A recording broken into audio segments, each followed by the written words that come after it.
മനുഷ്യജീവൻ നീർപ്പോളയ്ക്ക് സമാനമായതും അജ്ഞാനത്താൽ ചുറ്റപ്പെട്ടതുമാകുന്നു.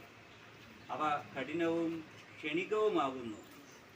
അത് ദുഃഖമയമാകുന്നു. ജന്മമെടുത്ത ഓരോ മനുഷ്യരും മരിക്കാതെ ഇരിക്കുന്നതിന് യാതൊരു ഉപായവുമില്ല. മനുഷ്യർ വൃദ്ധരാകുകയും മരിക്കുകയും ചെയ്യുന്നു.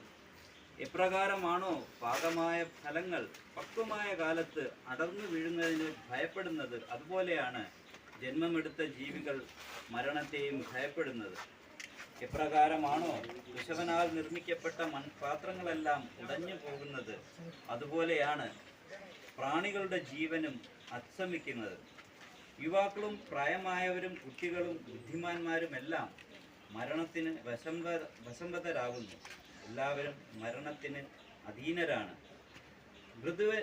മൃത്യുവിന് അധീനരായ ജീവികൾ മരണത്തെ പുൽകുമ്പോൾ പിതാവിന് പുത്രനെയോ സഹോദരന് ബന്ധുക്കളെയോ രക്ഷിക്കാനാവുകയില്ല.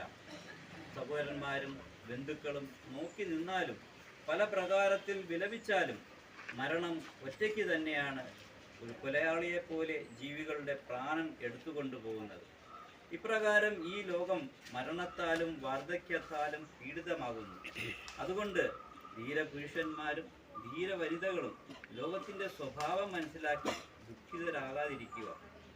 ആരാണോ ആഗമ നിഗമങ്ങളുടെ പാതയെപ്പറ്റി, ജനനത്തിൻ്റെയും മരണത്തിൻ്റെയും പാതയെപ്പറ്റി അറിയാതിരിക്കുന്നത്, അവർ ഇവ രണ്ടും അവസാനം വരെ മനസ്സിലാക്കാതെ വൃഥാ വിലപിച്ചുകൊണ്ടിരിക്കുന്നു. ഇത്തരം വിലാപങ്ങളിൽ നിന്നും എന്തെങ്കിലും സുഖം ലഭിക്കുന്നുണ്ടെങ്കിൽ സജ്ജനങ്ങൾ അപ്രകാരം ചെയ്യട്ടെ. എന്നാൽ വിലപിക്കുകയോ വിഷാദിക്കുകയോ ചെയ്യുന്നത് കൊണ്ട് മനസ്സിന് ശാന്തി ലഭിക്കുകയില്ല. പകരം കൂടുതൽ ദുഃഖത്തിന് കാരണമാവുകയുള്ളൂ. മാത്രമല്ല, ശരീരം രോഗാകുലമാവുകയും ചെയ്യുന്നു. സ്വയം അസ്വസ്ഥനാകുന്ന വ്യക്തി ക്ഷീണിതനും വിരൂപനുമായി തീരുന്നു. ഇതുകൊണ്ട് മരണപ്പെട്ടവർക്ക് യാതൊരു ഫലവും ഉണ്ടാകുന്നില്ല. വിലപിക്കൽ നിരർത്ഥകമാണ്. ഏതൊരു വ്യക്തിയാണോ ശോകത്തെ ഉപേക്ഷിക്കാതിരിക്കുന്നത്, അവർ അത്യധികം ദുഃഖത്തിലാഴുന്നു. മരിച്ച വ്യക്തിയെക്കുറിച്ച് പശ്ചാത്തപിക്കുന്നവരും ശോകത്തിന് വിധേയരാകുക മാത്രമാണ് ചെയ്യുന്നത്. താങ്കളുടെ കർമ്മത്തിനനുസരിച്ച് മരണം വരിച്ചതായ മറ്റു മനുഷ്യരെയും മരണത്തിന് വശപ്പെട്ട് ഇവിടെ അവസാനിച്ചതായ സകല ജീവികളെയും നോക്കുക. മനുഷ്യർ ഏതെല്ലാം രീതിയിൽ ചിന്തിക്കുന്നുവോ അതിന് വിരുദ്ധമായ കാര്യങ്ങൾ സംഭവിക്കുന്നു. അതാണ് വസ്തുക്കളുടെ വിരുദ്ധ സ്വഭാവം. ഇങ്ങനെ ലോകത്തിൻ്റെ സ്വഭാവത്തെ മനസ്സിലാക്കുക. മനുഷ്യർ 100 വർഷമോ അധികമോ വർഷങ്ങൾ ജീവിച്ചിരുന്നാലും അവർ സഹോദരങ്ങളിൽ നിന്നും ബന്ധുക്കളിൽ നിന്നും വേർപെടേണ്ടി വരും.